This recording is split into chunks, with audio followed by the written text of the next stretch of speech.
بسم اللہ الرحمن الرحیم لولا جاؤ، تو کیوں نہ تم لائے، کیوں نہ لائے علیہ اس بات پر، تو اس بات پر کیوں نہ لائے بھی ارباتی چار شہداء، چار گواہ، تو اس پر چار گواہ کیوں نہ لائے، اسلم یا تو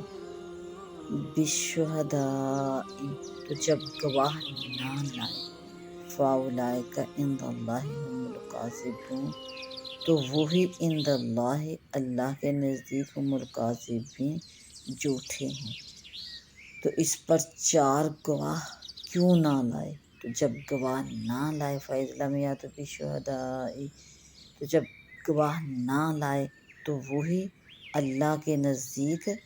ہم الکاذبون، جھوٹے ہیں۔ وَلَوْلَا فَضْلُ اللَّهِ عَلَيْكُمْ، اور اگر اللہ کا فضل، وَرَحْمَتُهُ، اور اس کی رحمت تم پر نہ ہوتی، وَلَوْلَا فَضْلُ اللَّهِ عَلَيْكُمْ وَرَحْمَتُهُ، اور اگر اللہ کا فضل اور اس کی رحمت تم پر فی الدنیا، دنیا میں، والآخرات، اور آخرت میں نہ ہوتی، لَمَسَّکُمْ فِیمَا أَفَضْتُمْ فِیہِ عَذَابٌ، تو ضرور پہنچتا تم کو، لَمَسَّکُمْ، پہنچتا تم کو، فِیمَا أَفَضْتُمْ فی، جس بات میں تم پڑے ہو، اس کے سبب سے ضرور تم کو پہنچتا عذاب عظیم، بڑا عذاب۔ اور اگر اللہ کا فضل اور اس کی رحمت تم پر دنیا اور آخرت میں نہ ہوتی، تو جس بات میں تم پڑے ہو، اس کے سبب سے تم پر بڑا عذاب پہنچتا۔ استلقونہ بألسنتکم، اور جب تم نے ڈالا اس بات کو، بألسنتکم، اپنی زبانوں پر، اور جب تم نے اپنی زبانوں پر ایک دوسرے سے سن کر اس بات کو ڈالا، وَتَقُولُونَ، اور تم نے کہا، بِأَفْوَاہِکُم، اپنے منہوں سے تم نے کہا، مَا لَیْسَ لَکُم بِهِ عِلْمٌ، جس چیز کا تمہیں علم نہ تھا، اسے اپنے منہ سے کہا، وَتَحْسَبُونَهُ هَیِّنًا، اور تم اس بات کو آسان سمجھتے ہو، وَهُوَ عِندَ اللَّهِ عَظِیمٌ، جبکہ وہ اللہ کے ہاں بہت بڑی بات ہے۔ وَلَوْلَا إِذْ سَمِعْتُمُوهُ، اور کیوں نہ ایسا ہوا، إِذْ سَمِعْتُمُوهُ، جب تم نے اس بات کو سنا، اور ایسا کیوں نہ ہوا کہ جب تم نے اس بات کو سنا، تم کہتے، ما یکون لنا ان نتکلم بہذا، کہ ہمیں یہ بات نہیں پہنچتی کہ ہم اس بات کو کہیں، اس کے متعلق بات کریں، ہمیں یہ نہیں پہنچتا۔ تو کیوں ایسا نہ ہوا کہ جب تم نے یہ بات سنی تو تم کہتے، تم کہتے، ما یکون لنا ان نتکلم بہذا، کہ ہمیں نہیں پہنچتا کہ ایسی بات کہیں، سبحانک، اللہ پاکی ہے تجھے، ھذا بہتان عظیم، یہ بڑا بہتان ہے۔ یعظکم اللہ، اللہ تمہیں نصیحت فرماتا ہے، ان تعودوا لمثلہ ابدا، کہ اب کبھی ایسا نہ کہنا، ان کنتم مؤمنین، اگر ایمان رکھتے ہو، ویبین اللہ لکم الآیات، اور اللہ تمہارے لیے آیتیں صاف بیان فرماتا ہے، ویبین، واضح صاف بیان فرماتا ہے اللہ، لکم الآیات، تمہارے لیے آیتیں، واللہ علیم حکیم، اور اللہ علم و حکمت والا ہے۔ ان الذین یحبون، اور وہ لوگ جو چاہتے ہیں، ان تشیع الفاحشۃ فی الذین آمنوا، اور وہ لوگ جو چاہتے ہیں کہ مسلمانوں میں بڑا چرچا پھیلے، ان تشیع الفاحشۃ فی الذین آمنوا، اور وہ لوگ جو چاہتے ہیں کہ مسلمانوں میں بڑا چرچا پھیلے، ان کے لیے، فی الذین آمنوا، ایمان والوں میں، مسلمانوں میں اس بات کا چرچا پھیلے، لاہم، ان لوگوں کے لیے عذاب علیم، دردناک عذاب ہے، فی الدنیا، دنیا میں بھی، والآخرہ، اور آخرت میں بھی، واللہ، اور اللہ یعلم، جانتا ہے، اور اللہ جانتا ہے، وانتم لا تعلمون، اور تم نہیں جانتے۔ وہ لوگ جو چاہتے ہیں کہ مسلمانوں میں بڑا چرچا پھیلے، ان کے لیے دردناک عذاب ہے، دنیا اور آخرت میں، اور اللہ جانتا ہے، تم نہیں جانتے۔ ولولا فضل اللہ علیکم ورحمتہ، اور اگر اللہ کا فضل اور اس کی رحمت تم پر نہ ہوتی، ولولا اور اگر نہ ہو اللہ کا فضل اور اس کی رحمت تم پر، وَأَنَّ اللَّهَ رَءُوفٌ رَحِيمٌ، اور اللہ نہایت مہربان رحم فرمانے والا ہے، اور اللہ نہایت مہربان رحیم اور رحم فرمانے والا ہے۔ تو اگر اللہ کا فضل اور اس کی رحمت تم پر نہ ہوتی، یہ کہ اللہ تم پر نہایت مہربان اور رحم فرمانے والا ہے، تو تم اس کا مزہ چکھتے۔ لولا جاءوا علیہ بأربعۃ شہداء فإذ لم یأتوا بالشہداء فأولئک عند اللہ هم الکاذبون، وہ اس پر 4 گواہ کیوں نہ لائے، سو جب وہ گواہ نہ لائے تو وہ اللہ کے نزدیک جھوٹے ہیں۔ یہ لوگ اپنی بات پر 4 گواہ کیوں نہ لائے، تو سو جب وہ گواہ نہ لائے تو اللہ کے نزدیک یعنی اس کے نازل کردہ شرعی قانون کے اعتبار سے جھوٹے ہیں۔ اس میں تہمت لگانے والوں کو تنبیہ ہے کہ بن دیکھے ایک مسلمان مرد اور ایک مسلمان عورت پر تہمت لگا رہے ہیں جو لشکر سے پیچھے رہ گئے۔ کیا لشکر سے پیچھے رہ جانا ہی اس بات کے لیے کافی ہے کہ اس کی طرف بری بات منسوب کی جائے؟ نہ خود دیکھا نہ کسی اور شخص نے گواہی دی، بس تہمت لگا کر اچھالنا شروع کر دے۔ ان کا جھوٹا ہونا اسی سے ظاہر ہے۔ اگر کسی کو کوئی شخص تہمت لگائے تو اس کے لیے 4 گواہ پیش کرے، گواہ نہ ہوں تو وہ قانون اور شرعاً جھوٹا مانا جائے گا، اس پر حد قذف لگے گی۔ اور اس میں حکام کو بتا دیا گیا کہ جو شخص کسی پر تہمت لگائے اس پر 4 گواہ طلب کیے جائے، اگر وہ 4 گواہ نہ لایا تو اس کو جھوٹا سمجھے، اس پر حد قائم کر دی جائے۔ اس آیت مبارکہ میں اس بات کی طرف واضح طور پر اشارہ موجود ہے۔ یہاں یہ شبہ ہوتا ہے کہ جب یہ قانون شرعی ہے تو آپ صلی اللہ علیہ وآلہ وسلم نے تہمت لگانے والوں سے کیوں گواہ طلب نہ فرمائے؟ گواہ طلب فرماتے، چونکہ وہ گواہ طلب کرنے سے عاجز تھے، اس لیے دن کے دن تہمت لگانے والوں پر حد جاری فرما دیتے۔ 1 مہینہ تک پریشانی میں مبتلا رہنے کی کیا ضرورت تھی؟ اصل بات یہ ہے کہ آپ صلی اللہ علیہ وآلہ وسلم رحمت للعالمین ہیں۔ آپ کو یہ گوارا نہ تھا کہ ایمان لانے کے باوجود کوئی شخص آپ کی طرف سے بدگمان ہو اور کوئی ایسا کلمہ زبان سے نکال کر کافر ہو جائے۔ بات کو اٹھانے اور پھیلانے والا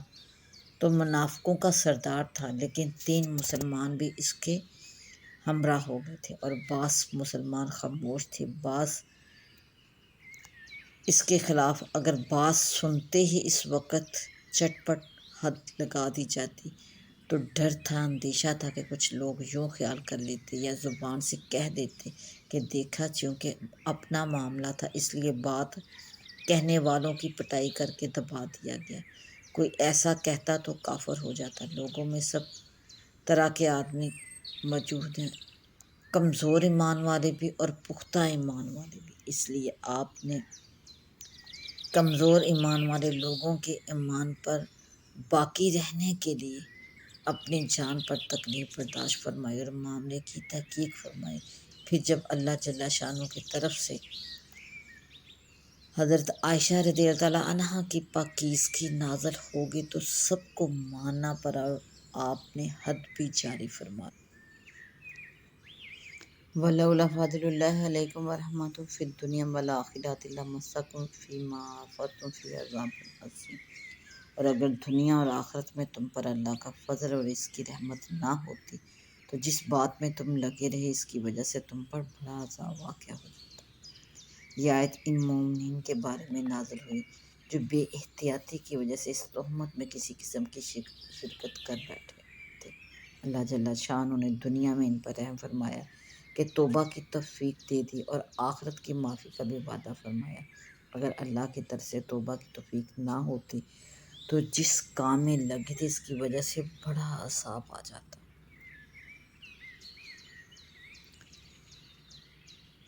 اِسْتَلَقُّونَ بِأَلْسِنَتِکُمْ وَتَقُولُونَ، جب تم اس بات کو اپنی زبانوں سے نقل در نقل کر رہے تھے اور اپنے منہ سے ایسی بات کہہ رہے تھے جس کا تمہیں علم نہیں ہے، اور تم اسے ہلکی بات سمجھ رہے تھے، حالانکہ وہ اللہ کے نزدیک بڑی بھاری بات ہے۔ اس آیت کے متعلق اللہ جل شانہ کا فرمان ہے کہ جس وقت تم ایک دوسرے کے منہ سے سنتے تھے اور اپنے منہ سے نکالتے تھے اور ایسی بات کر رہے تھے جس کا تمہیں علم نہیں، اور تم خیال کر رہے تھے کہ یہ ہلکی بات ہے، حالانکہ وہ اللہ کے نزدیک بڑی بات ہے۔ یعنی جو کوئی کسی پر تہمت رکھی جائے، اسے سننا، لے اڑنا، دوسروں تک پہنچانا بڑا گناہ ہے۔ اس بات کو ہلکا سمجھنا سخت غلطی کی بات ہے۔ اس میں اس بات پر تنبیہ ہے کہ جب کسی کے بارے میں کوئی تہمت کی بات کہی جائے تو اسے نقل کر کے اپنی ذات کو یوں کہہ کر بے قصور قرار دینا کہ ہم نے تو تہمت نہیں گڑھی، ہم نے سنی ہوئی بات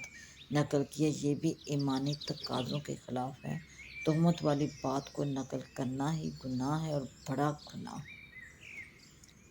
وَلَوْلَا إِذ سَمِعْتُمُوهُ قُلْتُم مَّا يَكُونُ لَنَا أَن نَّتَكَلَّمَ بِهَٰذَا، اور جب تم نے اس کو سنا تو یوں کیوں نہ کہا کہ یہ بات اس لائق نہیں کہ ہم اسے اپنے منہ سے نکالیں۔ سبحان اللہ، یہ بڑا بہتان ہے۔ بات کو سننا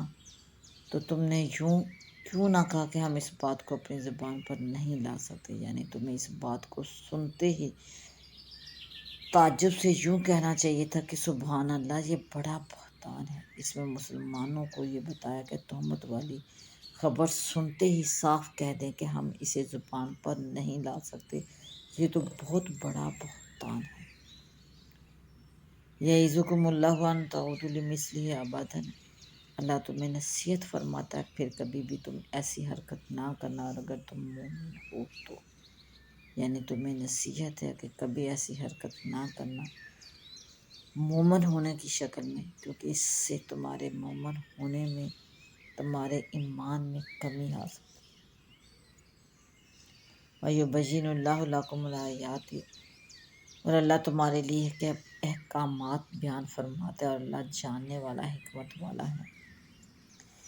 اس میں حد قذف قبول کرنے، پھر توبہ کی نصیحت، سب کچھ داخل ہے جن کا ذکر ان آیات میں ہوا، وہ سب کو اللہ جل شانہ نے اپنی آیات میں واضح طور پر ارشاد فرما دیا۔ ان الذین یحبون، اس آیت مبارکہ میں اللہ جل شانہ نے اس بات کی طرف اشارہ فرما دیا کہ ایمان والوں میں، کہ جو لوگ اس بات کو پسند کرتے ہیں کہ ایمان والوں میں بدکاری کا چرچا ہو، ان کے لیے دنیا اور آخرت میں دردناک عذاب ہے۔ اس آیت مبارکہ میں اللہ جل شانہ نے بطور قاعدہ کلیہ کی ایک بات بتا دی، اور یہ ارشاد فرمایا کہ جو لوگ اس بات کو پسند کرتے ہیں کہ اہل ایمان میں بے حیائی کا چرچا ہو، ان کے لیے دنیا اور آخرت میں دردناک عذاب ہے۔ جن لوگوں نے حضرت عائشہ رضی اللہ عنہا کو تہمت لگانے میں حصہ لیا، اس میں ان کو بھی تنبیہ ہے اور بعد میں آنے والے لوگوں کو بھی تنبیہ ہے۔ تہمت لگانا تو گناہ ہے ہی، اگر کوئی شخص کسی کو تہمت لگا دے یا کسی شخص سے بے حیائی کا گناہ صادر ہو ہی جائے اور اس کا کسی کو پتہ چل جائے، تب بھی اس بات کو نہ اچھالے، گناہ گار کی پردہ پوشی کرے۔ ہاں، سمجھانے کا اہل ہو تو اصلاح کی نیت سے اچھے طریقے، احسن طریقے پر سمجھا دے۔ اگر دلیل شرعی سے ثابت ہو جائے کہ فلاں شخص نے بے حیائی کا کام کیا تو امیر المومنین یا قاضی یا جج حسب قانون شرعی حد جاری کر دے۔ اس حد جاری کرنے میں بھی بے حیائی کی روک تھام ہے۔ بے حیائی کا عملی طور پر پھیلانا یا کسی بے حیائی والے کام کا چرچا کرنا اور شہرت دینا، یہ سب یحبون ان تشیع الفاحشہ میں داخل ہے۔ جو لوگ ایسی حرکت کرے، ان کے لیے دنیا اور آخرت میں عذاب علیم کی وعید بیان فرمائی ہے۔